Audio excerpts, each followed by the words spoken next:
Death is a part of life, an obstacle that many have faced, an obstacle that all of us are inevitably going to face, no matter the age.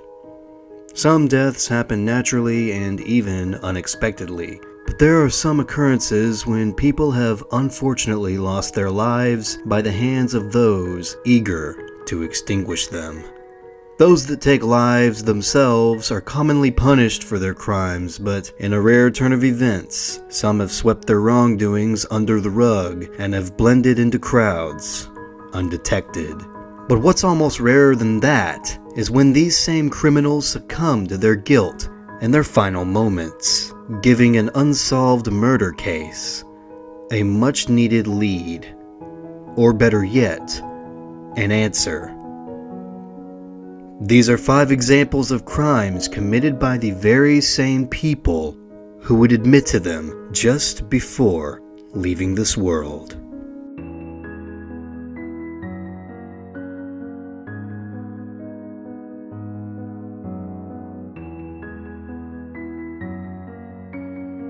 With a name like the Rolling Stones, there's hardly an introduction needed. The Stones have become one of the most legendary rock bands in music history since their formation in 1962, and as of 2024 are still going strong today. Though, like most things, the band didn't get where they are now without hitting a few bumps in the road along the way. One of those bumps being Brian Jones, who was ironically the founder and leader of the band at one point. Jones was a multi-talented musician who was a great asset to the Stones. Though even with his attributions, Jones would soon become unhappy with the directions his band took, and after being betrayed by his then girlfriend Anita Pallenberg and bandmate Keith Richards, who were having an affair behind Jones' back, this unhappiness would turn to resentment. Pretty soon, Jones' behavior would get him kicked out of the Stones on June 8th, 1969, essentially being fired from the very band he created.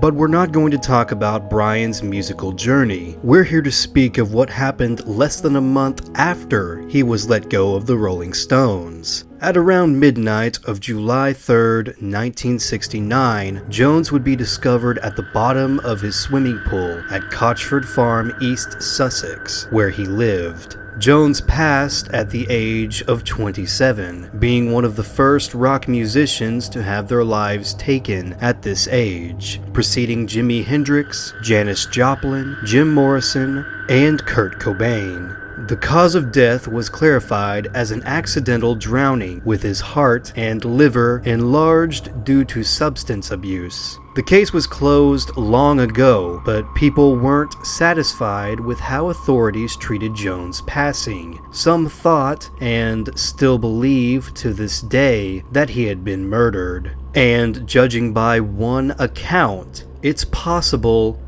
he may have been. When Jones was alive, he entrusted former Rolling Stones minder Tom Keylock to hire someone to make renovations on his property. Keylock would hire a contractor named Frank Thorogood. Jones and Thorogood were not on the best of terms with one another. Thorogood had a dispute with Jones over his wage, which he felt should have been more than what was agreed upon. Before the night of Jones' passing, he had hosted a party. The attendants were Brian Jones, his then girlfriend Anna Wolin, Janet Lawson, a friend of Tom Keylock's, and of course, Frank Thorogood. These were the last people to see Jones alive before discovering his lifeless body deep in his own swimming pool early the next morning.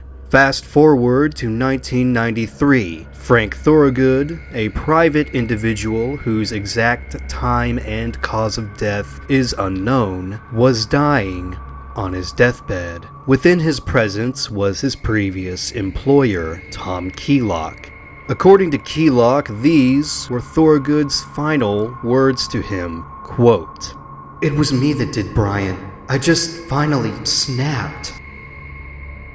It would seem after a confession like this, the case would be pretty null and void at this point. But it's not that simple. Keelock's account of this ever being said by Thorogood only came from him and him alone. No authorities or journalists reported this incident, and simply because of that, it's undetermined if it actually happened. It doesn't help that since then, Keelock would go on to recant this statement, which honestly just adds more fuel to the fire. But moreover, nothing can be validated, as Tom Keelock would pass away on July 2nd, 2009, almost 40 years to the day of the death of Brian Jones.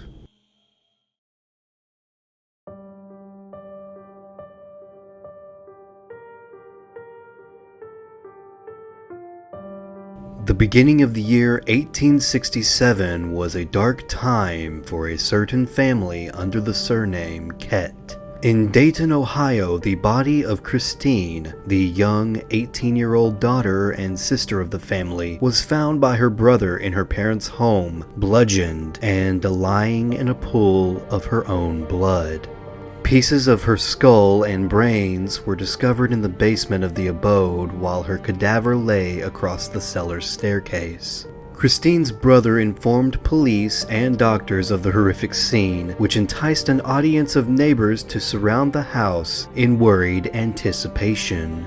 Christine's mother, Mrs. Kette, arrived to the horror and hysterically refused the comfort of anyone only offering their help.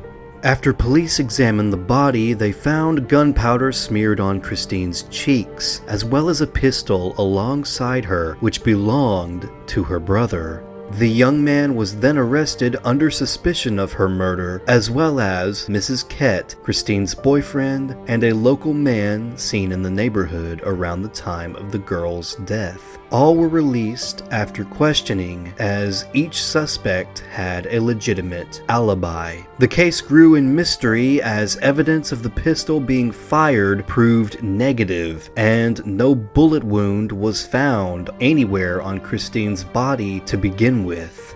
Mrs. Kette lived her days quietly for 17 years before falling ill in March of 1884, almost the same number of years Christine Kette had lived.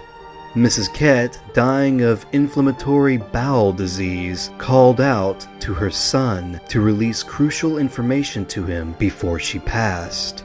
She admitted to him that she was the one who killed Christine 17 years ago. She explained that they were fighting when she arrived home that day. Mrs. Kette took an axe and struck Christine over the head because she had been spending the day with her boyfriend rather than preparing the evening meal.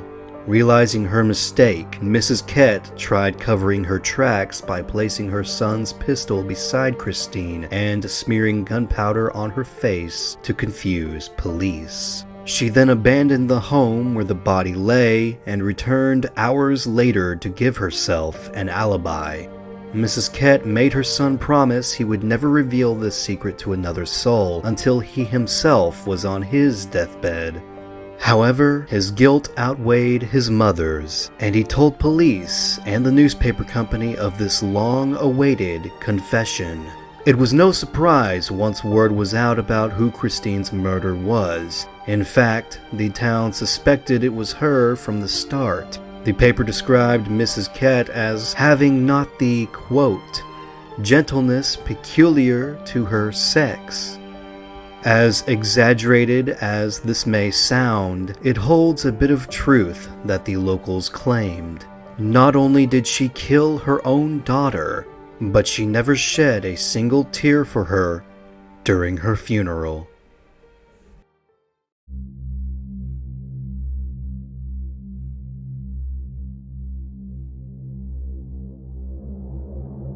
In 2009, a 58-year-old man lay on a hospital bed suffering from a stroke which he believed could take his life at any given moment. Beating on death's door, the man, James Brewer, decided he should finally uncover a secret that had been weighing his conscience. Brewer contacted authorities, informing them of a crime he had committed back in 1977, over 30 years ago at that point. Brewer and his wife, Dorothy, lived in a quaint neighborhood located in Hohenwald, Tennessee. The two befriended many neighbors in their community. However, one resident made Mr. Brewer suspicious. Jimmy Carroll, the resident in question, was believed by Brewer to have been in an affair with his wife, Dorothy. In a fit of rage and possibly moreover paranoia, Brewer was determined to end the supposed affair by any means. It was revealed in a police report that Brewer fatally shot Carroll twice, once in the abdomen and the other below the left shoulder, at a gas station in Hohenwald. Brewer then drove away, leaving Carroll to bleed out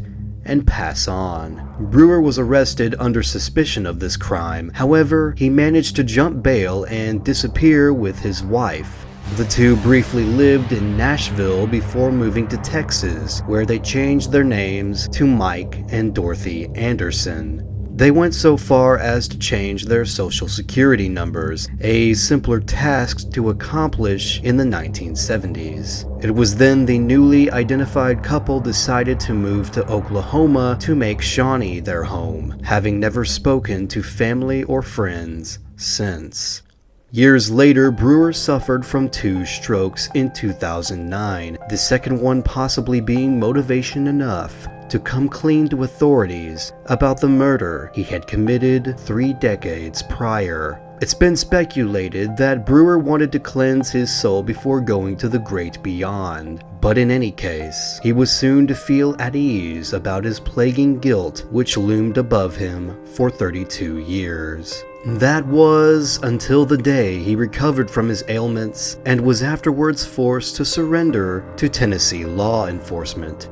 Dorothy was never indicted for her role in assisting her husband in the cover-up, due to information of the original investigation being lost, which would have proven whether she was an accomplice or not. The case baffled the city of Oklahoma, as the Brewers, under the guise of the Andersons, were supposedly devoted to their church, with Brewer even being in charge of his own Sunday school class. The story of James Brewer, unlike other entries on this list, is not one of mystery or confusion. Nevertheless, this crime's climax constructs a conclusion which was far too good not to include.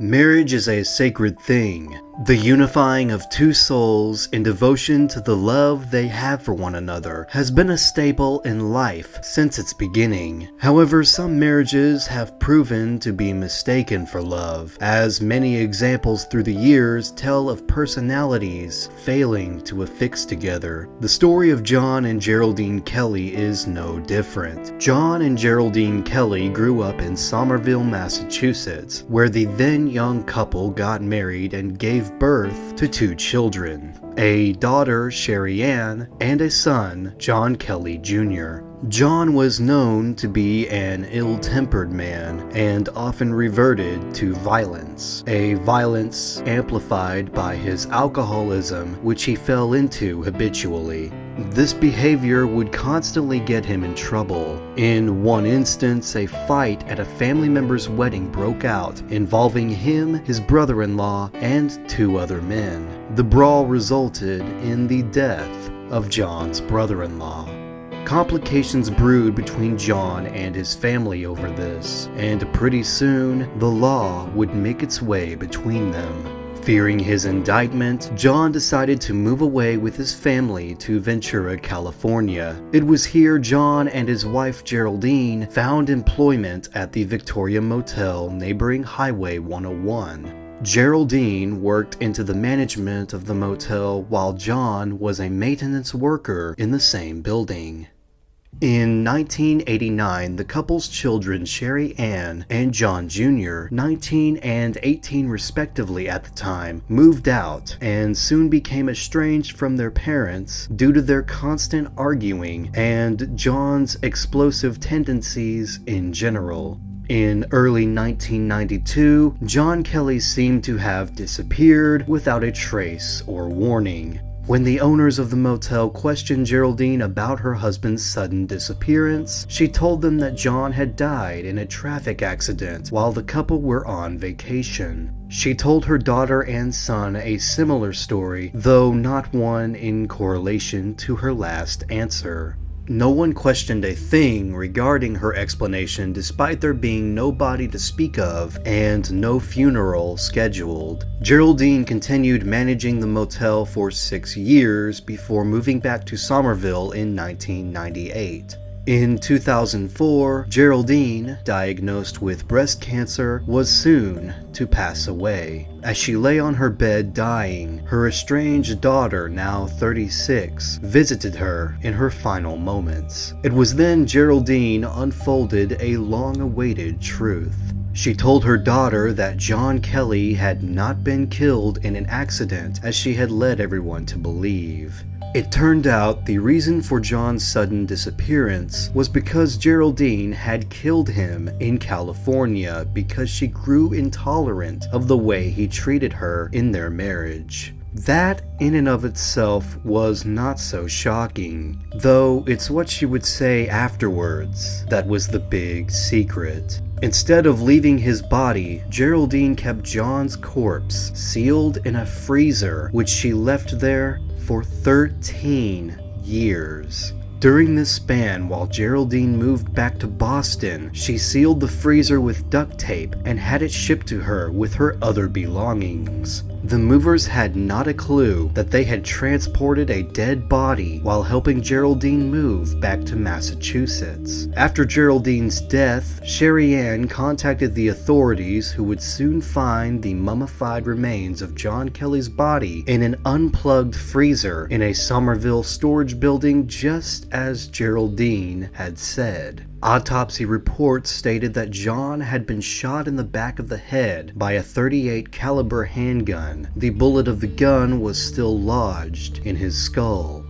The coroners were able to determine the body was John's, given the tattoos on his arms which matched the ones in his old photos. Sherry Ann and John Jr., estranged from their parents since their youth, easily believed their mother's fabricated tale. But once finding out the truth, the two requested time to heal and comprehend the situation. It didn't help that Geraldine's lie had changed with every person she told. Some say that before Geraldine died, coming to terms with what really happened was her way of saving her children from the blame had their father's body been discovered by anyone else first. Thomas McCann, a close friend of John Kelly's, expressed that Geraldine's cancer was a way of John Kelly, or God himself, punishing her for what she did. Though whoever's side you empathize with more, it's safe to say that neither one was in the right, and we can all learn the valuable lesson through this account of getting to know someone before straight up marrying them.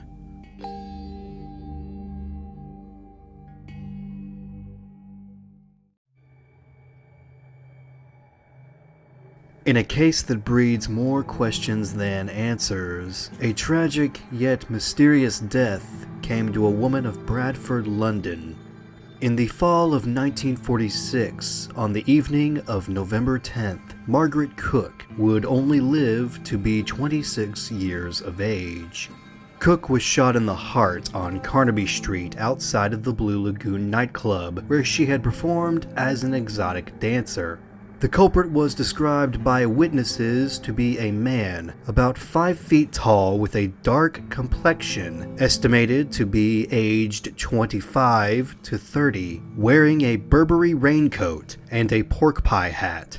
The only definitive feature that was never disclosed about the man was his identity. Despite being pursued, the man vanished, and all evidence leading to Cook's murder withered along with time itself. Although many suspects were questioned, the case grew cold.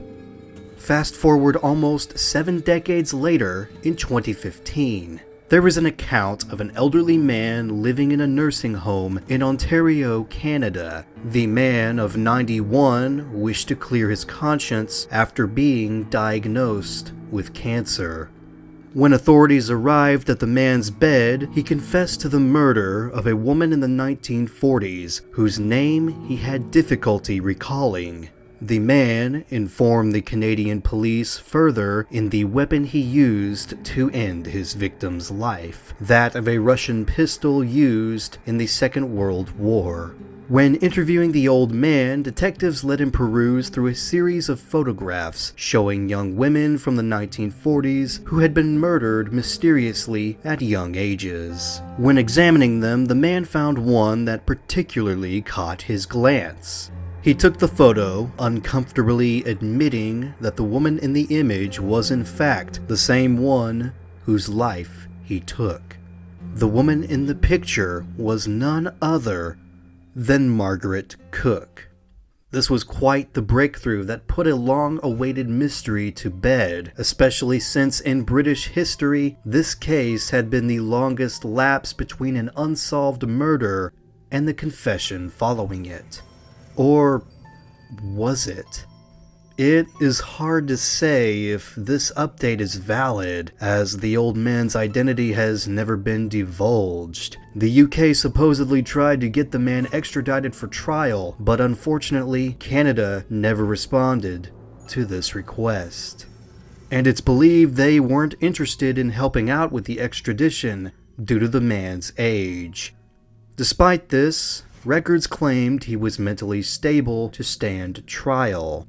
In any case, it was 2015 when the man made his confession. Therefore, he would likely be 100 by now. But that's if he miraculously overcame his battle with cancer. It's likely he passed away and the Canadian government has long since forgotten about him. And if they weren't willing to help then, what little hope of them helping now is non-existent.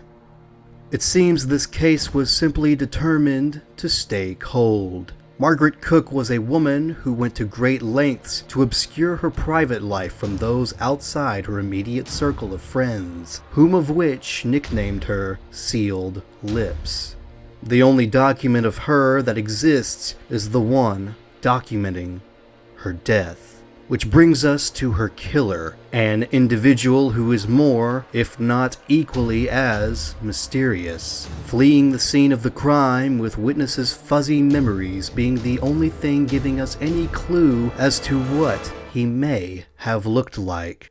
With the lack of evidence and proper documentation, as far as history is concerned, it's almost as if this story never happened in the first place.